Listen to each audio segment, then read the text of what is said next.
Dənizkənarı Milli Parkda keçirilən festivalda əvvəlcə Paralimpiya himni səsləndirildi. Sonra Paralimpiya hərəkətindən bəhs edən video çarx nümayiş olundu. Festivalda Azərbaycan, Türkiyə, Rusiya, Ukrayna, Polşa, İsrail, Belarus, Qazaxıstandan olan 28 idmançı iştirak edirdi. İdmançılar arasında əl arabasında idman rəqsi üzrə Avropa çempionu və qitələrarası və Dünya Kubokunun sahibləri də var idi. Biz bu tədbirləri Respublikada davam etdiririk. Xüsusi tədbirlər planımız var. Respublikanın regionlarında bu tədbirlər keçirilir Paralimpiya Komitəsi tərəfindən. Naxçıvanda böyük bir festival keçirildi. İlk dəfə olaraq Ulu Öndərimizin vətənində Paralimpiya festivalı keçirdik. Əsas məqsəd bu idman növünü əhali arasında təbliğ etmək, əhali bu idman növünü daha da yaxından tanış etmək və nəticə etibarilə Beynəlxalq Paralimpiya Komitəsinə müraciət qəbul olunacaq. Festivalda ilk olaraq Azərbaycanı təmsil edilən idmançılar öz bacarıqlarını nümayiş etdirdilər.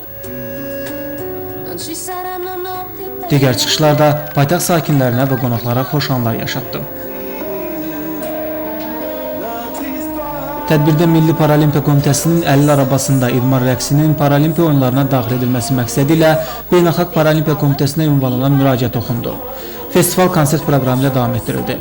Tural Qurbanov, Tofiq Ağayev, xəbərlər.